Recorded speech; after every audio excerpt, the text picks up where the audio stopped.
Hey everybody, Ty here again, back at the shop. I want to go ahead and cover a question I get from time to time from people, just some people in general. What do I use as far as ratchets? What do I recommend as far as ratchets? And obviously that's a loaded question, and of course I'm going to start speaking, and the dog is going to hear me. So excuse the mascot; she has not eaten. So, but what people do ask is. What do I use and what's my brand? And I won't say that I have a brand because obviously, if you can see that I have a cheap Stanley here, I had a Cobalt, I got the Icon Quarter, and but if you were to open my drawer at work and see my 3/8 drive, obviously you'd think I'm a Matco guy. So these honestly came kind of circumstantial. I mean, it's kind of just where I had the deal at the time, and I don't know really what was on sale. I'm not per se a Matco guy versus anything else. I will say I do enjoy the Matco ratchets, and that's why I have four just in the 3/8 drives. Total, I have six Matco ratchets altogether versus just the three snap-ons that I have, and then several mixed match things such as I got a Craftsman here. It's just about done. Actually, I'm just working on this one. And then a little Duralast stubby, just rebrand from AutoZone. These two ratchets are actually what I just replaced with these two, and that's why I'm making the video, because I have them here at the shop.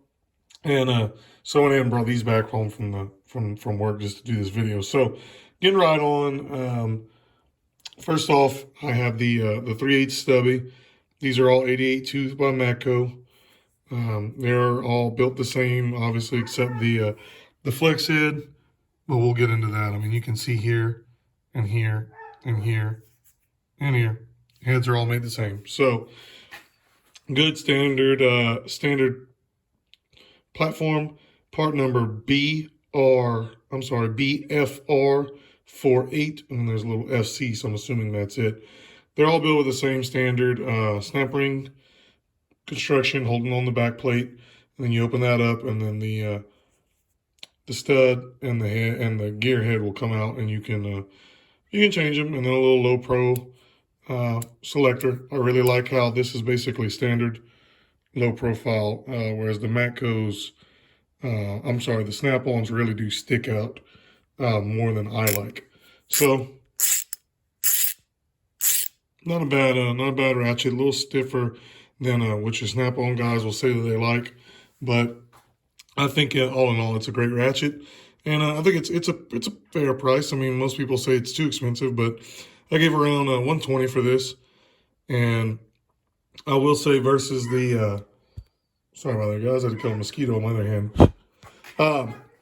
Versus the snap-on, I will say that this stubby is a little bit longer than most standard stubbies, but when you compare it to this Duralast rebrand here, they're the same length, and the handle is more slimline than this big bell end handle here.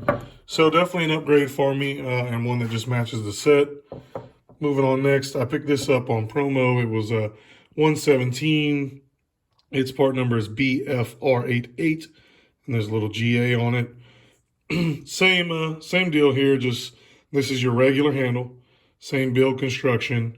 I really needed something that was reliable, as a where I can grab it here, because this is where I like to have about this much head shaft sticking out toward the head.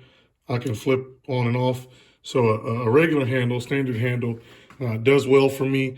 And I didn't have one. All I had was this older, cheaper Craftsman. It's not even a U.S. made Craftsman, and I hated it, so I never used it. So I stayed using this extra long handle. And what I would do is I would still hold it here, but I would just beat the crud out of the back end of this handle. So I went ahead and and bought this dude here. Only complaint I have, I don't know if you can see it right here, there's 3 little bubbles. The chrome is bubbled up, and it's been like that since I bought it. Um, I'm not gonna argue about it. It's not too big of a deal because it's gonna get beat and scratched anyway. Um, but I would like to see a better finish on the chrome compared to my extra long handle, which is an older style. You can tell by the writing on it and the condition that it's in, and as well as the handle style with these little lines there, and this different style of tapered grip versus what we have here. So I'm gonna say this is a little better quality. I guess it's obviously it's older. MATCO, it's no secret. MATCO has gone down in quality. They've stopped making a lot of stuff. They rebrand more than they make these days, and it's a shame to see it go that way. But I guess they do what they got to do to stay profitable in their business and um, stay on the up and up and keep honoring these lifetime warranties that yahoos like myself put all these tools through. So on this older one, if you can find one, or you can kind of find a close replacement for it, I assume this BFR 11T is the part number from back in the day. So that is the long handle.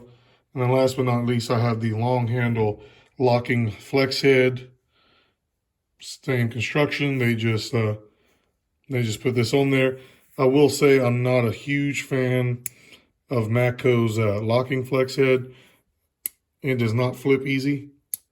And even when it locks up, if you see how much that moves, I mean, that's a flex head for you, right? But if you put a lot of torque on this, that's why I actually have the long handle for when I need to bust something loose. I only bust what I have to bust loose with this thing because it will get weak in here or break this Allen screw, and you got to keep tightening it and messing with it. And eventually it just gets worn. But other than that, low profile on the selectors. Good, nice range of motion there. I've got this one tightened up pretty good. So I got to put out and bring it down. And this one I went with the comfort grip handle. It wasn't much more. And I have gone over that with the 1/4 inch. I really do like their handles. They fit me well. That is a big selling point for me with MATCO. So keep that in mind. And I'm sorry, I didn't read the part number here. BFR128LFX, and there's a little FG there. So yeah, this is my 3/8 setup that I run at the shop at work, and just thought I'd give you guys a little insight and give you a little preview, a little taste, I guess, of MATCO. There's going to be a full-on MATCO discussion review video in the future, but this is what I got going on for me right now. So thanks for watching. Have a good one.